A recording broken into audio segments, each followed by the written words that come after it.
लाभले आम्हास भाग्य बोलतो मराठी. लाभले आम्हास भाग्य बोलतो मराठी. जाहलो खरेच धन्य ऐकतो मराठी. जाहलो खरेच धन्य ऐकतो मराठी. धर्म पंथ जात एक जाणतो मराठी. धर्म पंथ जात एक जाणतो मराठी. एवढ्या जगात एक माय मानतो मराठी. एवढ्या जगात एक माय मानतो मराठी. धन्य धन्य मराठी. धन्य धन्य मराठी.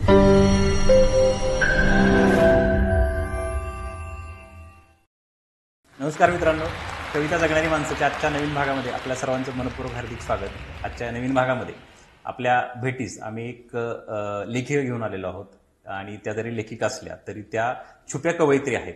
त्यांनी आत्तापर्यंत आहार, अन्न, सजीव, त्यानंतर भन्नाट वैद्यक, वैद्यकायन आणि आत्ता नवीनच येऊ घातलेलं किचन क्वीन व्हा हे नवीन पुस्तक आता काही दिवसांमध्येच त्यांचं भेटीस येत आहे. आणि या सर्व पुस्तकांच्या लेखिका म्हणजे अमृता देशपांडे मॅडम.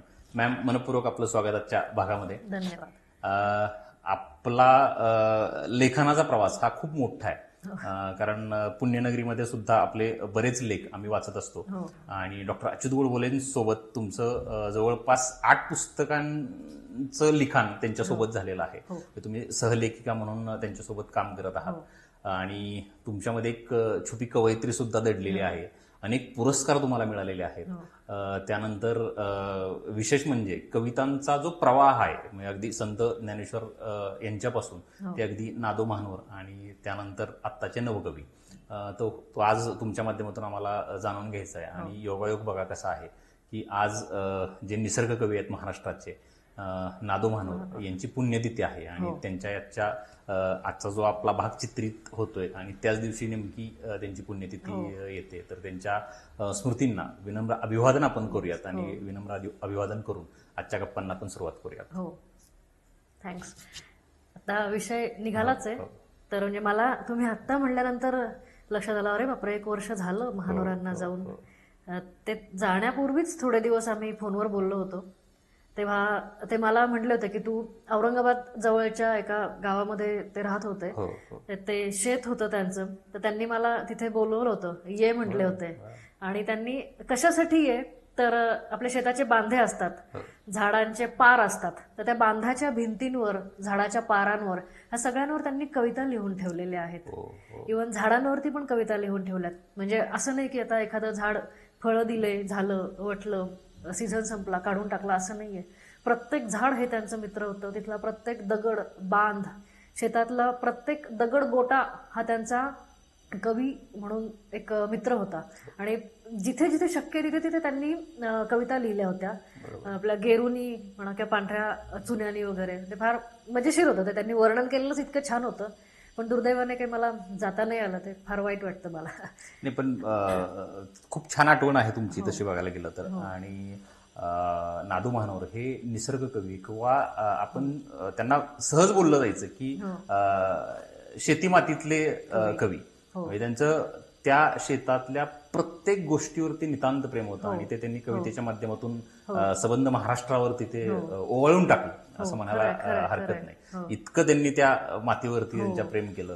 किंवा त्यांची जी जळगाव खानदेशी जी भाषा होती किंवा त्या मातीविषयी त्यांना नितांत आदर आणि नितांत प्रेम होतं आणि त्यांनी खूप चांगल्या चांगल्या रचना त्या माध्यमातून महाराष्ट्राला दिल्या.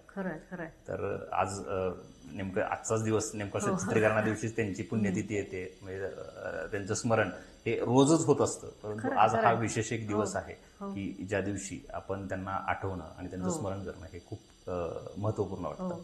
या निमित्ताने आणखीन 2 गोष्टी.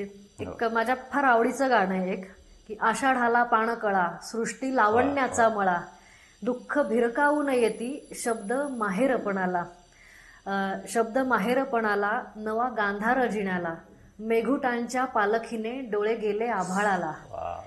काय सुंदर वर्णन केलं. आता नेमका आषाढ महिना आहे आणि मला हे गाणं खूप वेळा आठवत असतं. ते किती भाव उत्कट मांडलेला आहे. म्हणजे शब्द येती माहेराला. आपण आकाशाकडे बघितलं तरी मेघुटांच्या पालखीने डोळे गेले आभाळाला. काय सुंदर वर्णन केलंय. आणि एक त्यांचं एक हे होतं की स्मिता पाटील आणि मोहन आगाश यांचा एक सिनेमा होता जैत रे जैत का? जैत रे जैत. त्यात यांना कविता गाणी लिहायला बोलवलं होतं, पण यांना काही सुचत नव्हतं, काहीतरी असं झालं. आणि मंगेशकरांच्या घरात हे सगळे कवी, संगीतकार, गायक गायिका वगैरे हे सगळे बसलेले होते. आता अर्थात संगीतकार म्हणजे हृदयनाथ मंगेशकर, गायक गायिका म्हणजे लताबाई, आशाबाई आणि घरातले इतर सगळेजण बसलेले होते. तेव्हा त्यांना सुचत नव्हतं आणि शब्दांचं वजन त्यांनी बहुतेक ह्यांनी सांगितलं, मग हृदयनाथ मंगेशकरांनी सांगितलं की कसं पाहिजे. त्याच्यावर त्यांनी हे गाणं लिहिलं की चिंब पावसानं रानं झालं आबादाने, पूर्ण आहे. आणि मग ते एवढं वजन एवढं चांगलं आणि त्याची चाल थोडीशी आणि डुलत चालणाऱ्या अशा छान तरुणीची असं ते चाल आणि हे सगळं त्यात लय तशी होती. ताबडतोब आशाबाई म्हणले हे गाणं मी गाणार. आणि पुढचं गाणे होत गेले एका बैठकीमध्ये आणि लताबाईंनी पण हे गाणं मी गाणार, हे गाणं असं ते झालं. आणि ज्याला आपण शीघ्र कवी म्हणतो तसे त्यांनी ते कविता केल्या होत्या. म्हणजे गाणीच अर्थात ती, पण कवितेचं जेव्हा गेय होतं ते गाणं होतं ते तेवढ्याच लेवलचं होतं. ते म्हटलं जायचं किंवा बरेच लोक म्हणतात की नादू मानोर हे मूळचे कवीच होते, म्हणजे त्यांना त्यांच्या कवितांची ओघाने गाणी झाली, परंतु ते लिहिताना कविता म्हणूनच लिहित होते.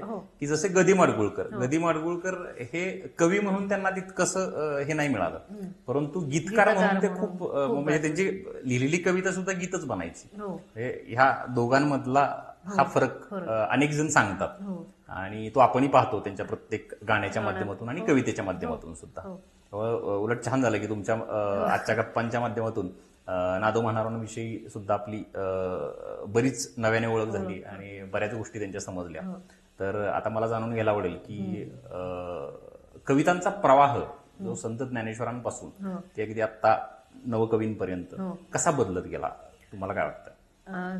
खरं म्हणजे मराठी भाषा ही इतकी समृद्ध आहे, तर आपण समृद्ध आहे वगैरे हे तर म्हणतोच, पण ते का ह्याचं म्हणजे फक्त पद्य या अँगलनी विचार केला, कविता किंवा गाणी किंवा पद्य रचना ह्याचा विचार केला तर मराठीमध्ये इतके प्रकार आहेत पद्याचे की अभंग, ओवी, भारुड, गवळण, कीर्तन, वग, बतावणी, नवकविता, भावगीत, भक्तिगीत, अभंग आणि त्यानंतर गझल, त्यानंतर आता चारोळ्या, हायकू, हे सगळं मराठीत झालंय. बरोबर. आणि इतके प्रकार, पोवाडा, अजून लावण्या, एवढे प्रकार मला असं वाटतं दुसऱ्या कोणत्या भाषेत कदाचित नसतीलच झाले. त्यामुळे मराठी ही समृद्ध आहे. आणि हे काही असं नाही झालं की आज मराठी अस्तित्वात आली आणि आज सगळं एकदम तयार झालं, असं नाही झालं. हे हळूहळू गोष्टी घडत गेल्या आणि या सगळ्याला ऐतिहासिक आणि सामाजिक आयाम आहे. त्यामुळे ते त्या त्या काळातल्या लोकांनी तसं तसं घडवत गेलं म्हणून ते झालं. आता सुरुवातच घ्यायची म्हणजे आपल्याला जुन्यातलं जुनं मराठी पद्य विचारलं कोणतं आठवतं तर आपल्याला ज्ञानेश्वर आठवतात. पण ज्ञानेश्वर 12व्या शतकात होऊन गेले.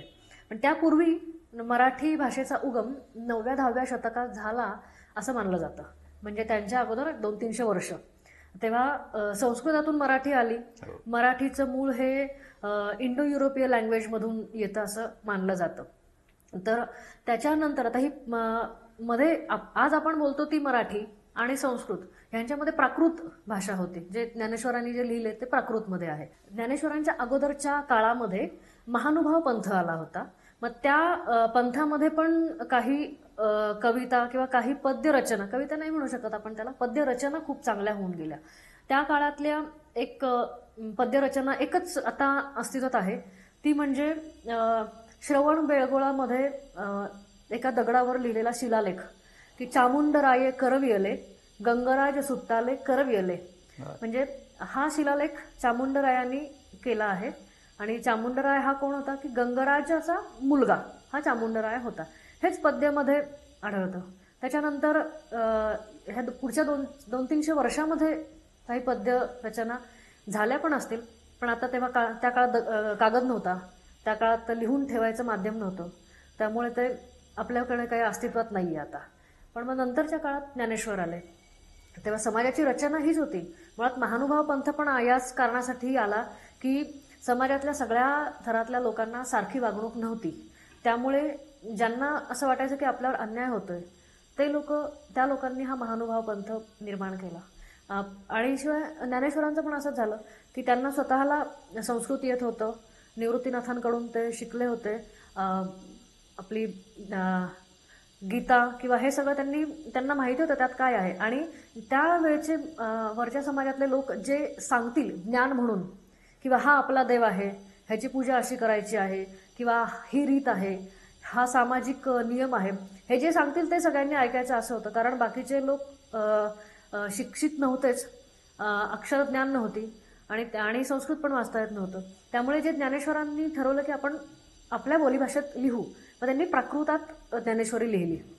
ज्ञानेश्वरीमधून ओव्या निर्माण करणारे ज्ञानेश्वर हे पहिले. बरोबर. हां, ज्ञानेश्वरांनी ओवीची रचना केली आणि त्यांच्या 965 ओव्या आहेत असं एक कोणी राम शेवाळकरांच्या एका भाषणात त्यांनी सांगितलेलं मला आठवत आहे. आणि त्यांच्या ओव्यांमधली एक सर्वश्रेष्ठ रचना जी मला एक वाटते ती म्हणजे पांडुरंग कांती दिव्य तेज झळकती रत्नतिळ फाकती प्रभा. हे इनफॅक्ट आशा भोसलेंनी गायलेलं हे गाणं आहे, पण त्याचा अर्थ पण इतका सुंदर आहे की कानडाव विठ्ठलू कर नाटकू येणे मज लावियला वेडू. तर आपल्याला वाटेल की ज्ञानेश्वरांनी लिहिलंय गीतेवरचं हे भाष्य आहे, पण हे काही ह्याच्यात त्यांनी भक्ती सांगितली आहे का किंवा आणखीन अध्यात्म सांगितलंय का, तर ते तर आहेच. पण या रचनेमध्ये ज्ञानेश्वरांनी स्वतः स्त्री रूप धारण केलंय. ते एका प्रियतमेच्या ह्याच्या वेशात आहेत आणि ते म्हणतायत की विठ्ठल हा माझा प्रियकर आहे आणि विठ्ठलामध्ये मी इतकी एकरूप झाली आहे की मी आरशात बघितल्यानंतर स्वतःचं रूप दिसत नाही तर विठ्ठल दिसतोय. एवढं त्यांनी आता त्याचं गाणं झालंय, आशा भोसलेंनी गायलंय, ते आपल्याला सगळ्यांना माहिती आहे. पण हे काय म्हणजे ही कल्पनेची भरारी केवढी आहे. आणि स्वतः पुरुष असून लग्न केलेलं नसून आणि वयाच्या 21व्याच वर्षाच्या अगोदर हे लिहिणं म्हणजे प्रतिभेचा केवढा मोठा पल्ला त्यांनी गाठलाय. म्हणून ते आद्यकवी म्हटले जातात. सगळ्यात महान दर्जा त्यांना दिला जातो, त्याचं कारणच ते आहे. तर या सगळ्या त्यांच्या ह्याच्यातून मला एक वाटतं की त्यांनी जी प्रतिज्ञा केली होती, माझा मराठाची बोलू कवतुके परी अमृता तेही पयजा जिंके ऐसी अक्षरे रसिके मेळविनम. ही अक्षरे मी रसिकांना मिळवून देईन, ही प्रतिज्ञा केली. ती प्रतिज्ञा त्यांनी पूर्णत्वाला आणली आहे असं मला अनेक वेळा जाणवतं. अर्थात मी काही फक्त ह्यांच्या ज्ञानेश्वरांच्या अभंग किंवा ह्यांचा अभ्यासक नाहीये, खूप लोक अभ्यास करणारे आहेत, पण जे मला थोडंसं कळलं ते मला भयंकर फार महान वाटलं म्हणून हे सांगते. हा झाला काळ ज्ञानेश्वरांचा. त्यांच्यासोबत त्यांची बहीण मुक्ताबाई ही सुद्धा फार ग्रेट होते. त्यांनी कूटरचना केल्या. कूटरचना म्हणजे एक उदाहरण आपल्याला सगळ्यांना माहितीच आहे त्याचं की मुंगी उडाली आकाशी तिने गिळले सूर्यासी. आणि म्हणजे किती हे कल्पना पण आपण करू शकत नाही की मुंगी आकाशात उडते आणि तिने सूर्याला कसं काय गिळू शकते. म्हणजे ह्याचा अर्थ काय, हे आजही लोक ह्याच्यावर PhD करतात. अशा तिच्या अनेक कूटरचना होत्या मुक्ताबाईंच्या. तर हे झालं संत काव्य. त्याच्यानंतर आणखी 300 वर्षानंतर जगद्गुरू तुकाराम महाराजांचा जन्म झाला. मग तुकाराम महाराजांना तर आपण जगद्गुरू म्हणतोच आणि त्यांचे अभंग खूप प्रसिद्ध आहेत. आणि अनेक अभंगांपैकी म्हणजे आपण कितीतरी ऐकत असतो दररोज. म्हणजे सकाळ म्हणलं तरी आपली तुकारामांच्या ज्ञानेश्वरांच्या अभंगांनीच होत असते. त्यातले काही आनंदाची डोही आनंद तरंग आहे, किंवा आणखी खेळ मांडियेला वाळवंटी घाई, अशा अनेक अभंगांची जी गीतरचना झाली, गायलं गेलं, हे तर आपल्याला माहिती आहेतच. पण त्यांचा अर्थ पण फार खूप चांगला आहे आणि ते ह्याच्या दृष्टीने, पद्याच्या दृष्टीने, सौंदर्याच्या दृष्टीने सुद्धा ते फार मोठ्या लेवलचे. तुकाराम महाराजांचे अभंग हे आपलं आयुष्य जगणंच समृद्ध करतात. तर त्यांनी समाज घटकातल्या प्रत्येक लोकांना त्या अभंगांमध्ये सामावून घेतलेला आहे आणि त्यांच्या जगण्याचा प्रत्येक विचार त्यांनी त्या अभंगात मांडलेला आहे.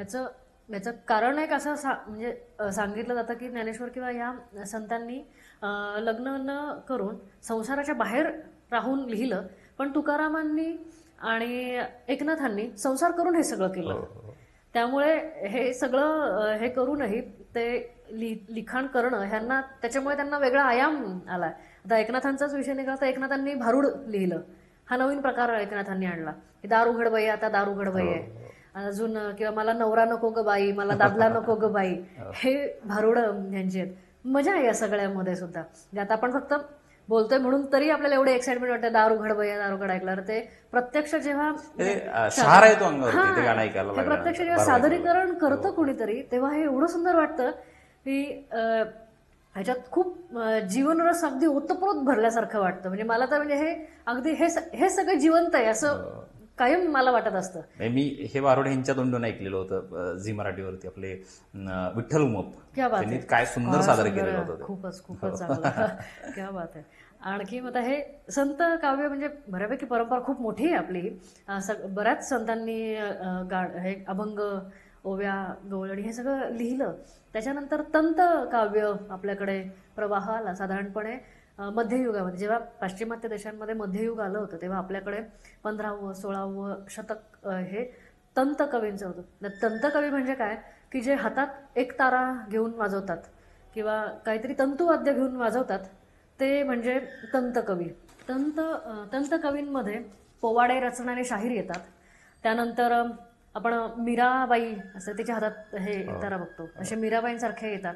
अशा अनेक कवयित्री आहेत. आता मीराबाईंच्या रचना मराठीत नाही आहेत, पण तरीही त्या तंत कवयित्री म्हणूनच आपल्याकडे ओळखल्या जातील.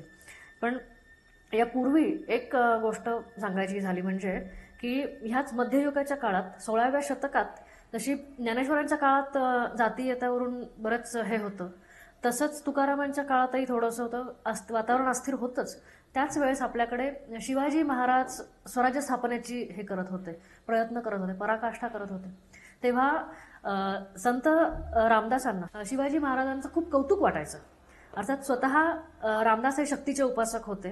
त्यांनी 11 ठिकाणी मारुतींची स्थापना केली शक्ती उपासनेसाठी. मनाचे श्लोक लिहिले. अजून आणखी त्यांचा मोठा ग्रंथ पण आहे.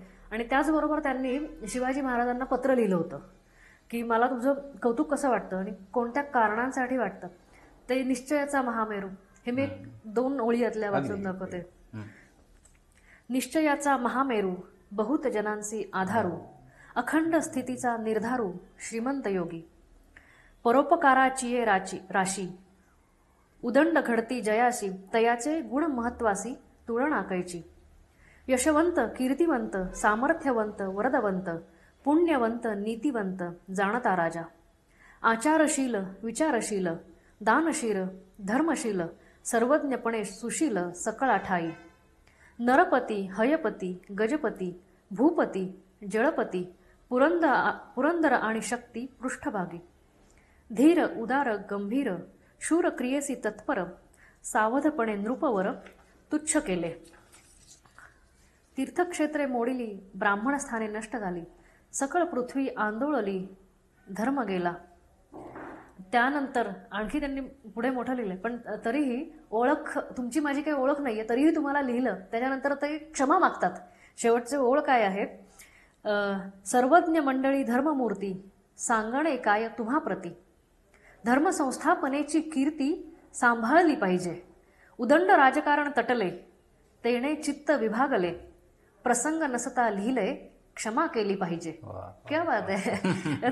सुंदर लिहिलंय त्यांनी. तर मग या संत कवींनंतर आले ते तंतकवी. तंतकवी म्हणजे हातात तंतुवाद्य घेऊन गाणार आहे ते म्हणजे तंतकवी आपण म्हणतो. त्यातच ह्याच काळामध्ये शिवाजी महाराजांच्याच काळामध्ये आणि त्याच्या पुढे हे येऊन गेले. त्यात आपल्याला अज्ञानदासाचा एक पोवाडा माहिती असतो, महाराजांची कीर्ती बेफाम.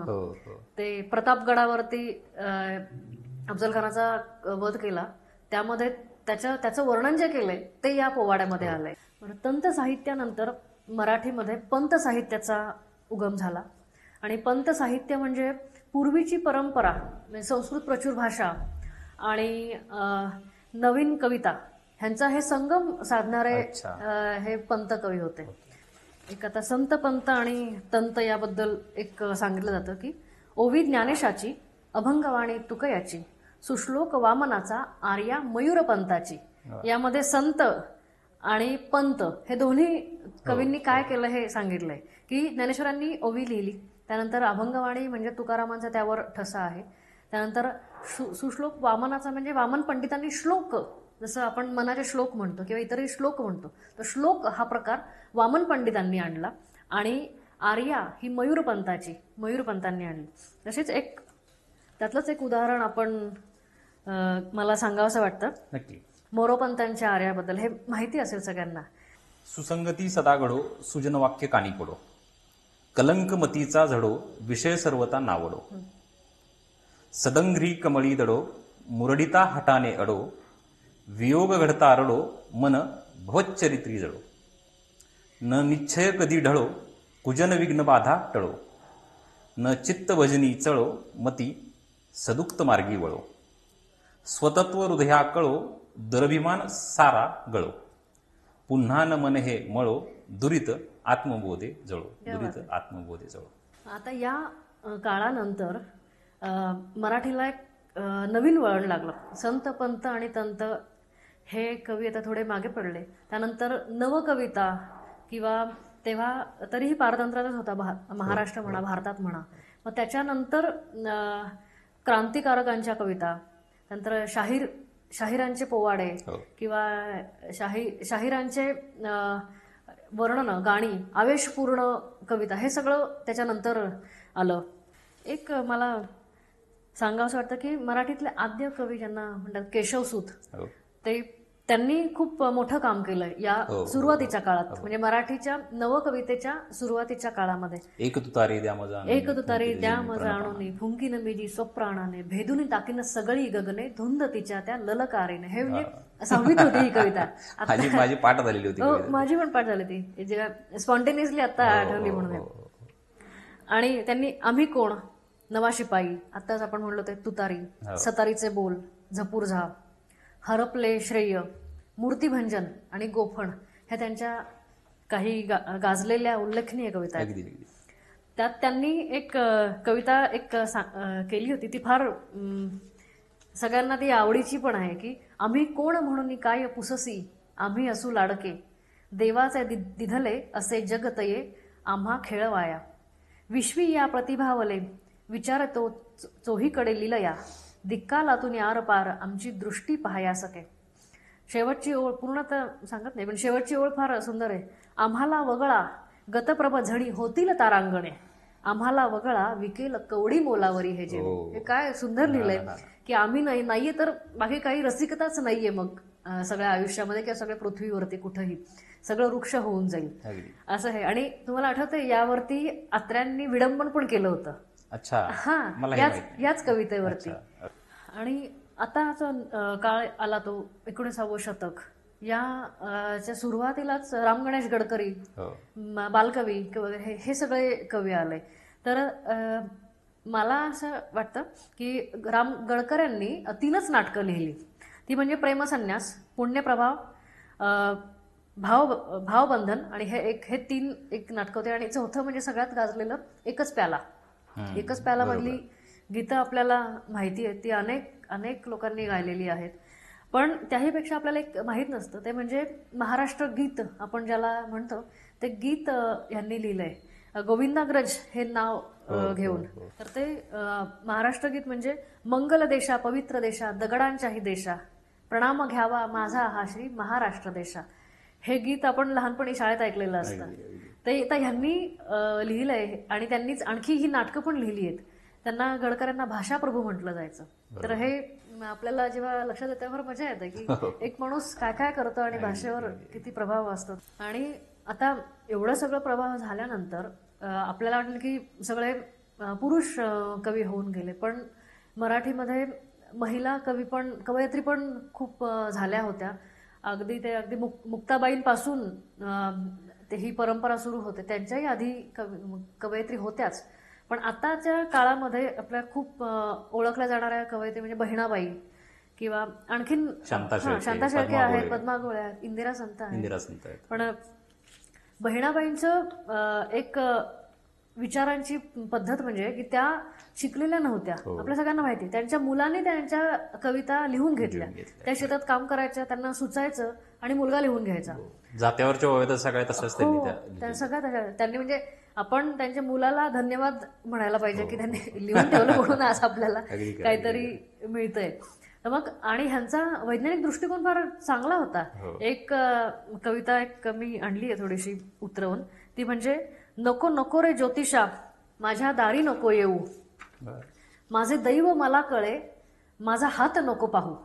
काय बात आहे. म्हणजे आज जे लोकांना कळत नाही ते त्यांनी तेव्हा सांगून ठेवले की माझ्याकडे येऊ नको, माझा हात बघू नको, माझं दैव मला माहितीये, मी काय केल्यानंतर काय होणार आहे हे मला माहिती, तू सांगू नको मला.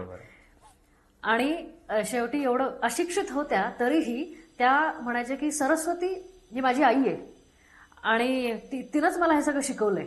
जरी स्वतःला लिहिता येत नसलं तरीही प्रतिभा काय असते हे त्यांनी एक सांगितलं. 1-2 ओळी सांगते.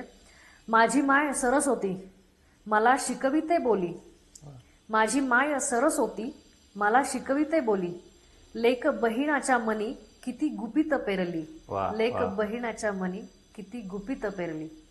ह्याचं गाणं पण झालं. ह्या अशा कविता ज्या मांडलेल्या त्याच्यातून वाटतं का की त्या अशिक्षित होत्या? अगदी. यांना अशिक्षित म्हणूच शकत नाही आपण. त्यांनी खऱ्या अर्थानं शिक्षणाच्या गोष्टी पेरल्या आपल्यामध्ये. अगदी खरंय. आता या थोडस ह्या पण थोडा काळ मागे गेला, नंतर आणखी कवी आले, कवयित्री. आता आणखी आत्ताचा 100-1 वर्षापूर्वीचा काळ जर घेतला तर आता नवीन कवी आले म्हणजे भा. तांबे किंवा माधव जुलियन वगैरे हे सगळे आता आले. तर भा. तांबे हे राजकवी होते. आपल्याला माहिती नसेल पण मध्य प्रदेशच्या राजदरबारामध्ये ते राजकवी होते. हो. तेव्हा त्यांना तिथे काम करायचे आणि त्यांनी मला असं वाटतं म्हणजे मध्य प्रदेशमध्ये असणार म्हणजे त्यांनी बहुतेक हिंदी पण केलं असावं, नक्की माहित नाही. पण मराठी तर त्यांनी काय सुंदर केलंय. आपल्याला त्यांच्या बऱ्याच कविता माहिती असतील. एक तर आपल्याला शाळेतच होती, मावळत्या दिन करा अर्घ्य तुझं जोडूनी दोन्ही करा, ही एक होती. त्यानंतर घनत मी शुक्र बघ राज्य करी रे खिन्न मना बघ जरा तरी. ही कविता म्हणजे मला तर वाटतं एखाद्या निराश माणसाचे जे क्लिनिकल सिम्पटम्स असतात नैराश्याचे ते सगळे त्यांनी त्यात दिलेत आणि त्यातून बाहेर कसं यायचं. ये अंडे फोडूनही पिला का गुदमरसी आतल्या आत, अशी पण एक ओळ आहे त्याच्यामध्ये.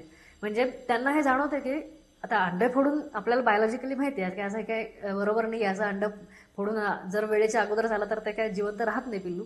पण याची त्यांनी उपमा अशी दिली की तू ज्या बंधनात अडकला असशील किंवा ज्याच्याने तुला जाच होतोय, ज्याचा तुला त्रास होतोय, ती बंधनं झुगारून दे, बाहेर ये, मोकळा श्वास घे, बाहेर जग केवढं अफाट आहे हे बघ आणि तुला कळेल की आपण किती छोट्याशा गोष्टीसाठी निराश होऊन बसलो होतो हे रिअलाइज होईल, असं त्यांनी यात सांगितलंय. हे मला फार मजा वाटतं हे वाचताना आणि हे रिलेट होत राहतं सगळीकडे. असं नाही की आपलं रोजचं जगणं वेगळं आणि कवितांचं जग वेगळं असं काही नाही वाटत मला. ते सगळं इतकं हे झालंय, एकरूप झालंय, त्यामुळे असं वाटतच नाही की कविता फार काहीतरी वेगळं आहे किंवा आपण फार काहीतरी वेगळं करतोय किंवा गाणं ऐकतोय म्हणजे मी फार वेगळी, असं काही नाही. हे तेच वाटतं अरे तुम्ही का नाही ऐकत, असं मला प्रश्न पडतो. आयुष्य हेच एक विधात्याने लिहिलेलं एक महाकाव्य आहे ना. आपण हे जगणं म्हणजे हे कविता जगणंच आहे. खरंच आहे.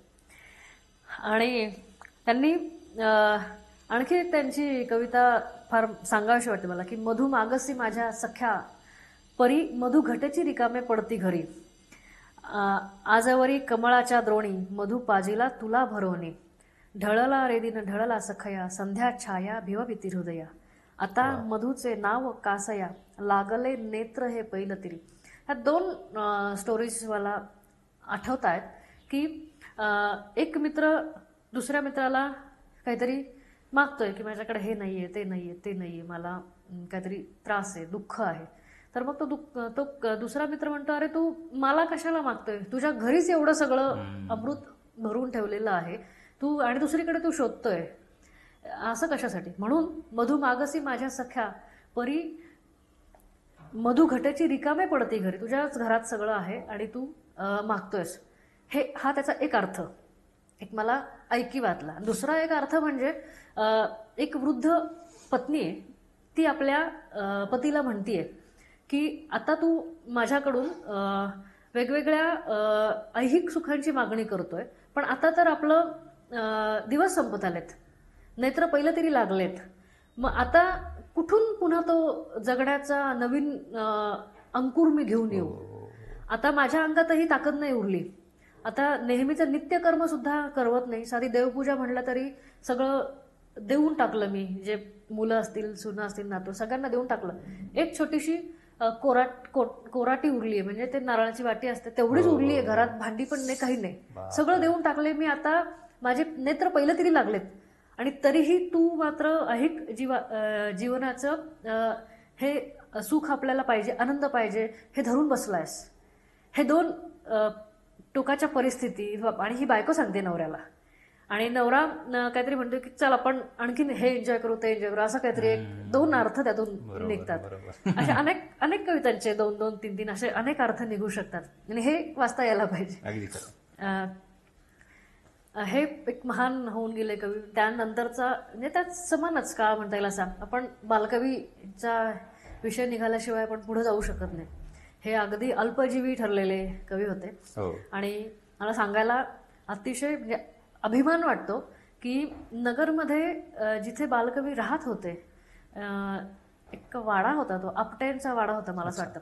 त्याच ठिकाणी नंतर रिडेव्हलपमेंट वगैरे झाला, त्यामध्ये बराच काळ गेला असता, आणि त्याच ठिकाणी आम्ही काही काळ राहत होते. मी 5 वर्ष. मला हे फार नंतर कळलं.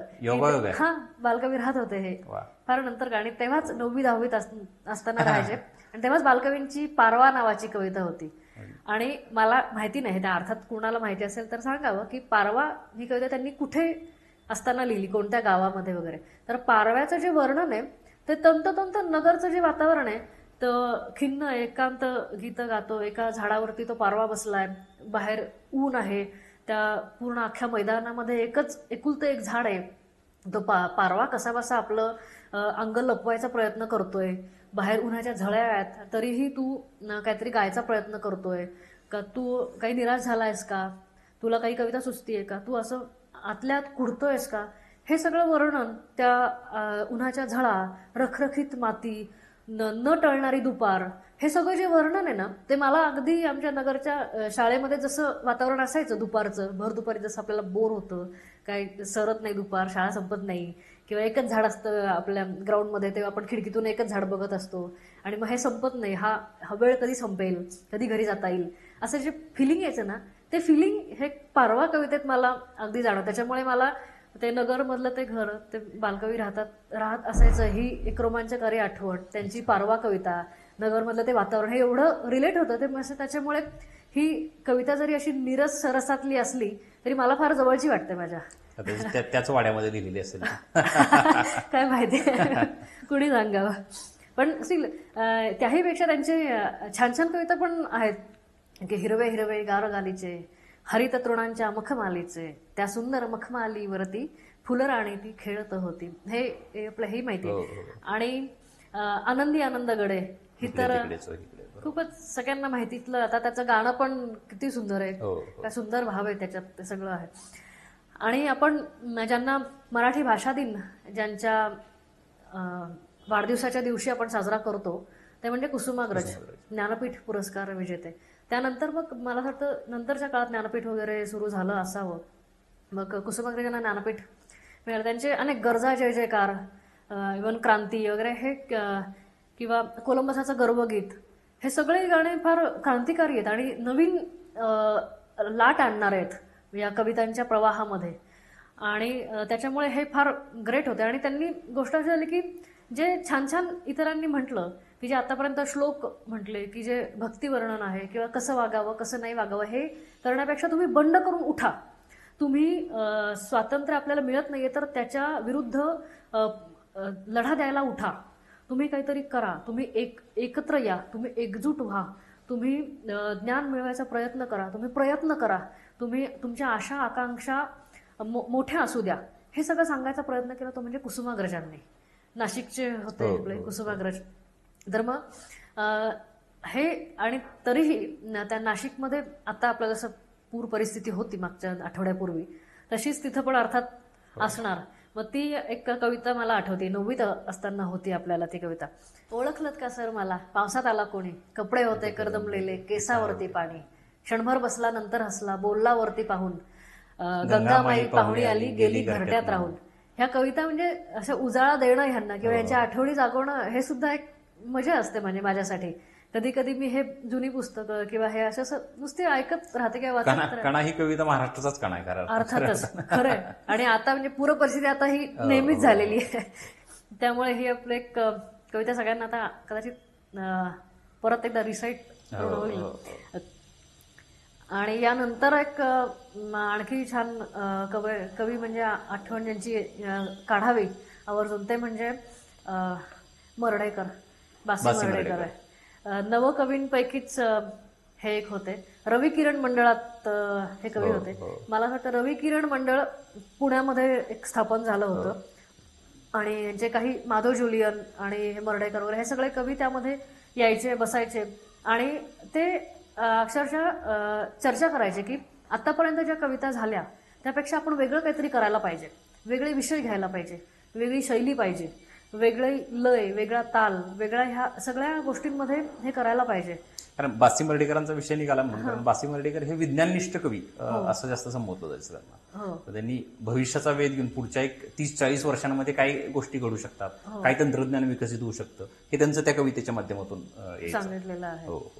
कारण आपल्याकडेच एक कवी आलेले होते वारंजीकर सर म्हणून, श्रीनिवास वारंजीकर, मला माहित असतील का, साताऱ्याचे कवी आहेत. त्यांनी मर्ढेकरांवरती खूप मोठं वाचन, अभ्यास, खूप मोठा प्रबंध त्यांनी तयार केलेला. त्याच्या माध्यमातून त्यांनी हा सगळा प्रवास उलगडलेला होता. ते बोलता बोलता रेफरन्स मला आठवला म्हणून. आणि आता ह्यांनी तेव्हा प्रवाह काय असेल की आपण टिपिकल उदाहरणं वापरायची, टिपिकल शब्द वापरायचे, गावठी किंवा गावंढळ असं काही शब्द किंवा काही गोष्टीचा उल्लेख नाही करायचा, असे काही तिथे हे असतील, संकेत असतील. आता त्याच्यावरून परत आठवलं की पहिला कवी असा की ज्या कवीला जेल झालेली होती, ज्या कवीवरती केस झालेली होती, तो पहिला कवी म्हणजे बासी मर्ढेकर. आणि ती केस जिंकलेले ते विशेष म्हणजे केस 10 वर्ष त्यांनी लढवलेली. म्हणजे त्यानंतर ते पण जिंकू शकतात. इकडे पण आहेत. म्हणजे एक कविता मला फार आवडते, ही पण होती शाळेमध्ये की मुंबईतली थंडीमधली पहाट कशी होते, त्याच्यात त्यांनी जिथे जी गोष्टी आपण बघू शकत नाही त्यांचं पण थोडंसं वर्णन केलंय की न्हालेल्या जणू गर्भवतीच्या सोज्वळ मोहकतेने बंदर, मुंबापुरीचे उजळत येई माघामधली प्रभात सुंदर. म्हणजे मुंबापुरीला एका सोज्वळ गर्भवतीची हे दिलेली, उपमा दिलेली आहे की ती एखादी गर्भवती काय भराभरा उठून आवरणार नाही किंवा पळापळ करणार नाही किंवा हिडीस पिडीस किंवा असं धांगडधिंग करायला जाणार नाही, हळूहळू जशी सगळी कृती करेल तशी ही पहाट हळूहळू उगवते की न्हालेल्या जणू. आणि ती तरीही फ्रेश आहे, तरीही काही असं मरगळलेली नाही, हळूहळू आहे तरी ती फ्रेश आहे, उल्हासित आहे, आनंदी आहे. म्हणून न्हालेल्या जणू गर्भवतीच्या सोज्वळ मोहकतेने बंदर, मुंबापुरीचे उजळत येई माघामधली प्रभात सुंदर.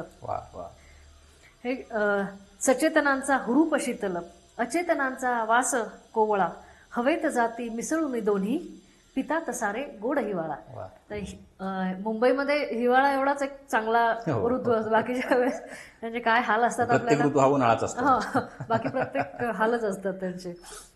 आणि काय सुंदर वर्णन केले पुढच्या कडव्यामध्ये की डोकी अलगत घरे उचलती, काळोखाच्या उशीवरुनी, पिवळे हंडे भरून गवळी, कावड नेती मान मोडुनी, नितळ न्याहारीस हिरवी झाडे, काळा वायू हळूच घेती. बहुतेक यांना फोटोसिंथेसिस माहिती होतं की रात्री झाडं पण ऑक्सिजनच घेतात, सकाळी कार्बन डायऑक्साईड घेतात, म्हणून न्याहारीस घेती काळा वायू.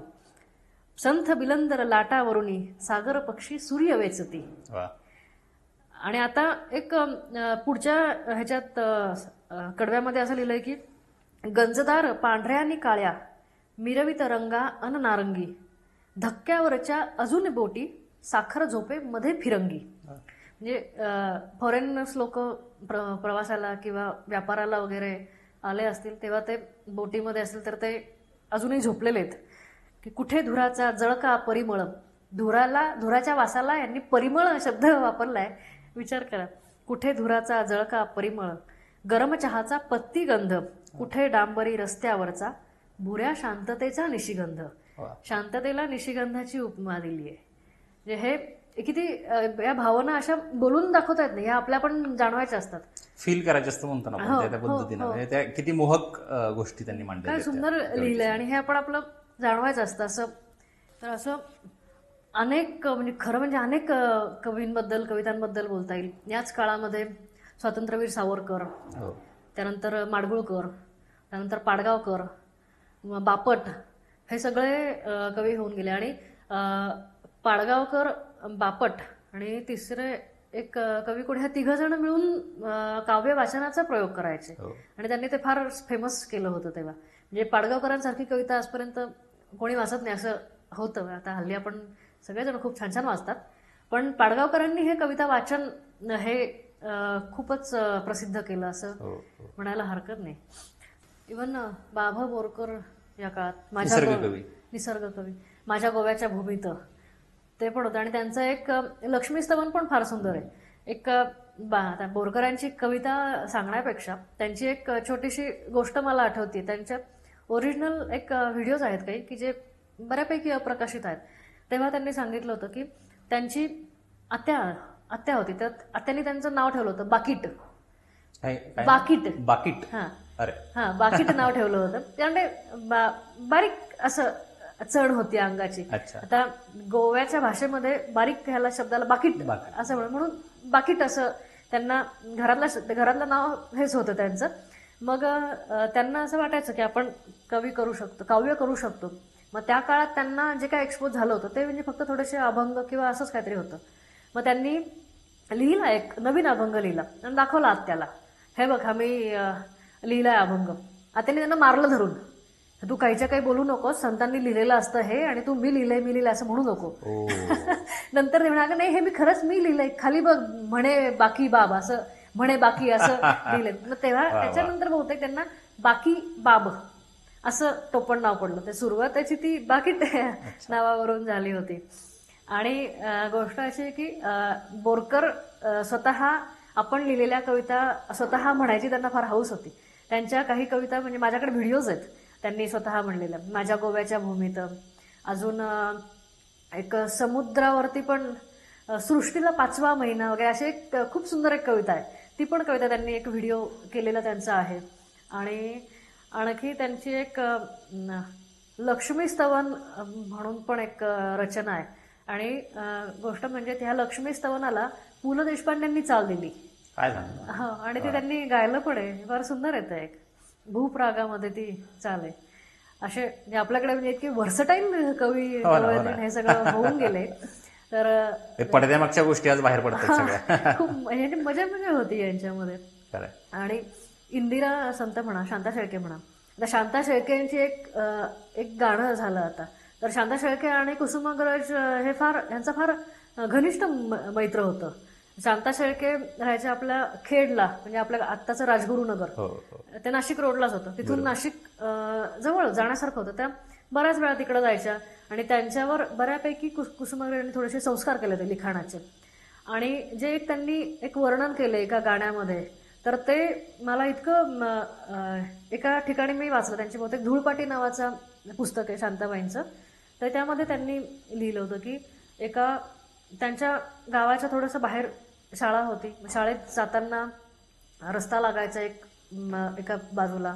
तिथं अशी काहीतरी कुणी जायचं नाही, थोडंसं जंगल होतं, खाली पाचोळा पडलेला असायचा. तिथून गेलं की मग पायाखाली पाचोळ्याचा आवाज यायचा. आणि त्या रस्त्याच्या शेवटी एक मोडलेलं असं ह्याचं शिवमंदिर होतं.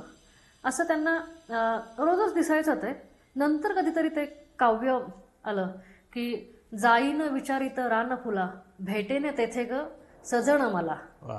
असं एक त्याच्या पुढचे कडवं असं आहे की भग्न शिवालय परिसर निर्जन, पळस तरुणचे दाट पुढे बन. असं आहे. आणि त्यातून मोर कसा गातोय किंवा असं हे सगळं वर्णन आहे त्याच्यामध्ये. त्याच्यानंतर त्यांनी लिहिलं की हे मला तिथून लक्षात आलं. त्यांचं अजून एक गाणं एक संस्कृत सुभाषित आहे, मला असं वाटतं भासाचं आहे, की नभात चंद्र आहे, चांदणं आहे, असं एक रात्र उगवली आणि त्याच्यातून त्यांनी ते गाणं एक घेतलं की तोच चंद्रमा नभात तीच चैत्र यामिनी. हे यांनी लिहिलं. हे फार ग्रेट गोष्ट होती. आणि तुम्हाला मी परवा म्हटलं होतं की त्यांचीच एक कविता की रंध्रात पेरली मी आषाढ दर्द गाणी उन्मादल्या तरुणची उमलून ये कहाणी. हे म्हणजे मी तर या कवितेचा गेले कित्येक महिने मी विचारच करते काय अर्थ असावा. आणि ते अभिषेकी बुवांनी काय गायलंय ते फार सुंदर गायलं. आणि मग हे सगळं होत असताना आता मध्यंतरी आता 1950च्या दशकामध्ये एक सिनेमा आणि हे सगळं नवीन आलं. मग त्यानंतर चित्रपट गीत आणि हे सगळं यांचा जमाना एक सुरू झाला. पण त्याच काळामध्ये माडगुळकर फार प्रसिद्धीला आले. आणि त्या अर्थात ते प्रतिभा तेवढी होतीच. त्यांना आधुनिक वाल्मिकी म्हटलं जायचं. तर मग त्यांनी गीत रामायण केलं. त्याची सुरुवातीला त्याची हे गोष्ट माहिती असेल तुम्हाला की त्यांनी सुरुवात ज्या काव्याने केली त्यांना लाईव्ह रेकॉर्डिंग करायचं होतं किंवा असं रिहर्सल करायची एकदा दोनदा आणि मग डायरेक्ट रेडिओवर गायचं सगळ्यांनी मिळून. म्हणजे काय तुम्ही गाल तेच फायनल. त्याच्यात मध्ये परत एकदा एडिटिंग किंवा असं चुकलं परत घेऊ किंवा एक आपले गायक चुकला मग तेवढं त्यांनी परत गायचं किंवा वादक चुकला परत असं काही नसायचं तेव्हा. म्हणजे डायरेक्ट ऑनलाईनच जाणं असं तेव्हा होतं. आणि त्यात हे विसरले होते. काय झालं की माडगुळकरांनी ते गाणं लिहिलं आणि फडके सरांना साहेबांना दिलं बाबूजींना. आणि त्यांनी त्यात चाल पण लावली. मग नंतर ते रेकॉर्डिंगला काही तास उरलेले असताना ते हरवलं. सुरुवातीच हरवले. गीत रामायण करायचं चाललेलं होतं. पुढचे काही भाग म्हणजे 50 भाग तरी गीत रामायणाचे करायचे होते. आणि मग ते काव्य पहिलेच हरवलं. मग ते करायचं की नाही कसं काय सगळं टेन्शनमध्ये. आणि आत्ता सुधीर फडकेंवरच्या मूव्हीमध्ये पण मी बघितलं की तेव्हा सुधीर फडकेंचा मुलगा पण आजारी पडला त्याच वेळेस. मग ह्यांनी त्यांचं तिथेच भांडणं माडगुळकरांचे आणि फडकेंचे की मी तुम्हाला दिलं होतं का तुम्ही मला दिलं होतं. मग ते हरवलं कसं काय. मग आता ते जे आकाशवाणीमधले ते होतं की त्यांनी मग माडगुळकरांना एका खोलीत बंद केलं. म्हणे आता तुम्हाला पर्याय नाही दुसरा नवीन करा. आणि मग पुढच्या 10 ते 15 मिनिटात त्यांनी दार वाजवलं. यांना वाटलं की ह्यांना काय पाणी पाहिजे का बाथरूमला जायचंय का. म्हणे काय म्हणे झालंय लिहून. त्यांना वाटलं हे खोटं बोलतात. त्यांना वाटलं की हे खोटं बोलतात. ते म्हणले फट थोडीशी उघडली म्हणे बघू. त्यांनी कागद पुढे गेला. ते खरोखर ते लिहिलं होतं. आणि हे काव्य जे झालं ते अजरामर झालं. मला असं वाटतं ते हरवलं तेच बरं झालं. हे नवीन होतं ते होतं की स्वये श्री रामप्रभू ऐकती कुशल व रामायण गाती. मग त्यात वर्णन असं केलं होतं की राम ऑलरेडी गादीवर बसलेला आहे. त्या राज्याभिषेक झालेला आहे आणि कुठून तरी 2 जुळी मुलं येतात आणि त्यांना संपूर्ण रामायण ऐकवतात. आणि मग रामाला कळतं की हे दुसरे तिसरे कुणी नसून आपले स्वतःचीच जुळी मुलं आहेत लव आणि कुश. हे ते वर्णन. आणि मुळात रामायणाची सुरुवात पण याच स्टोरीने झाली की कुश आणि लवांनी रामायण रामाला सांगितलं. आणि आणखी एक रामायणाबद्दल बोललं जातं की रामायण ही अशी एक गोष्ट आहे की जी अगोदर लिहिली गेली आणि नंतर ती घडली. नॉर्मली आधी घडतं मग लिहिता येतं. पण रामायण असं आलं की अगोदर लिहिलं मग घडलं असं म्हणतात. हे खरोखर माहिती नाही पण असं एक त्याच्याबद्दल आख्यायिका आहे. तर हे मग माडगुळकर आणि नंतर मग कवी चित्रपट गीत आणि हे सगळं हा जमाना आला नंतर. मग त्याच्यामध्ये आता आपण आत्ताच म्हटलं ते महानोर आहेत किंवा अजून पाडगावकर आहेत, इंदिरा संत, वसंत बापट, शांता शेळके आहेत. खूप म्हणजे आपण पद्मा गोळे आहेत. नाव घ्यावं तेवढे कमी आहेत. असं पण खूप म्हणजे खरं म्हणजे बोलू तितकं कमीच आहे हे. अगदी पण मला हा प्रवासच खूप मोठा आहे. आणि कविता हे म्हणजे आपलं आयुष्य खरंय. आणि एवढ्या महान लोकांनी या सगळ्या गोष्टी लिहून ठेवलेल्या आहेत. अगदी तुम्ही संत ज्ञानेश्वर, मुक्ताबाई, तुकाराम महाराज, एकनाथ महाराज, खूप मोठा प्रवास तुम्ही आतापर्यंत सगळा उलगडला. आणि एवढ्या प्रतिभा संपन्न कवींच्या कविता सुद्धा तुमच्या बऱ्याचशा मुखोद्गत आहेत. काही रेफरन्सेस तुम्हाला घ्यावे लागले परंतु बऱ्याचशा लोकांच्या कविता या तुमच्या पाठ आहेत. आत्ताचे कवी तुम्हाला कोण सध्याचे जास्त आवडतात? सध्याचे आवडतात म्हणजे आता कविता दुधाळ आहेत ते छान लिहितात. अजून वैभव जोशी आहेत ते छान लिहितात. गझल खूपच छान लिहितात. अजून ह्या आहेत बघा कोण बरं होतं आत्ता मी मध्यंतरी बोलले होते. गुरु ठाकूर आहेत, गुरु ठाकूर. हो.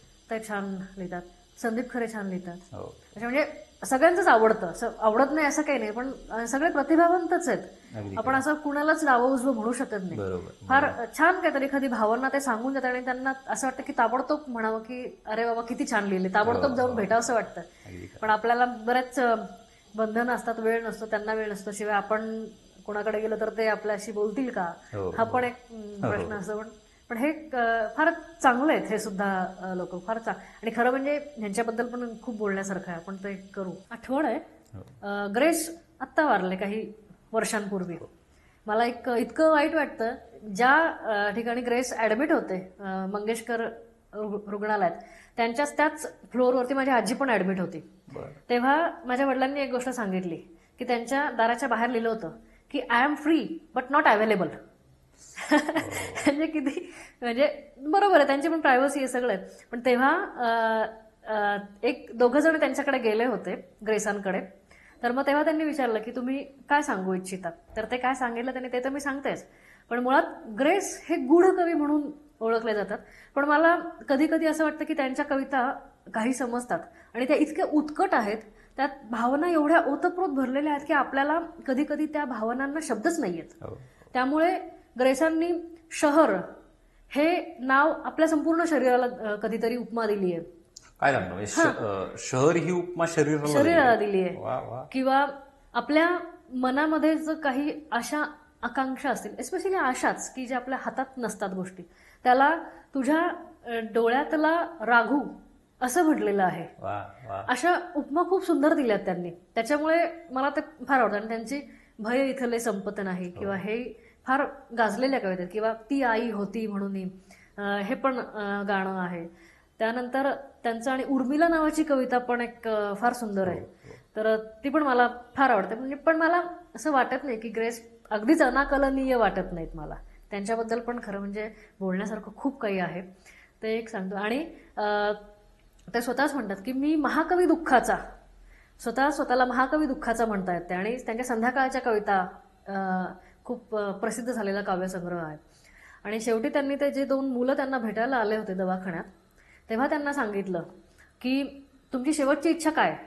तर ग्रेसांनी त्यांना सांगितलं की ह्या मातृभूमींनी मला खूप दिलंय, मला प्रसिद्धी दिली, कवी म्हणून मला खूप छान नाव दिलं, मला इकडच्या लोकांनी खूप प्रेम दिलं, त्यामुळे या जन्मभूमीचे, कर्मभूमीचे माझ्यावर इतके उपकार आहेत की मी या भूमीवर मरू इच्छित नाही. असं त्यांनी सांगितलं होतं. हे काय भावना आहेत ह्यांच्या आणि काय व्यक्त करण्याची पद्धत आहे ही, जे आपण शहरून जातो हे ऐकता. अंगावर काट्याले जातात ते वाक्य ऐकल्यानंतर. काय प्रतिभावान लोक असतात आणि जाता जाता सुद्धा आयुष्याचा किती मोठा संदेश देऊन जातात. खूप संदेश देऊन जातात. तुमच्या माध्यमातून आता हा एवढा मोठा प्रवास उलगडत आला आणि बरेच पडद्यामागच्या गोष्टी, तुम्हाला रेफरन्सेस सुद्धा छोटे छोटे खूप माहीत आहेत आणि काही लोकांच्या कथा माहीत आहेत, काही लोकांचे व्हिडिओच्या माध्यमातून तुमच्यापर्यंत ते आहे. आणि आम्हाला खूप छान वाटलं म्हणजे तुमच्या माध्यमातून हा कवितेचा प्रवाह ऐकता आला आणि बऱ्याच गोष्टी अनुभवता सुद्धा आल्या तुमच्या माध्यमातून. त्यामुळं आजच्या या गप्पांमध्ये खूप नवीन नवीन गोष्टी तुम्ही आम्हाला सांगितल्याबद्दल तुमच्या मनापासून आभार. थँक्यू. आणि आमच्या विनंतीला मान देऊन या मुलाखतीचा तुम्ही भाग झालात त्याबद्दल मनपूर्वक धन्यवाद. थँक्यू.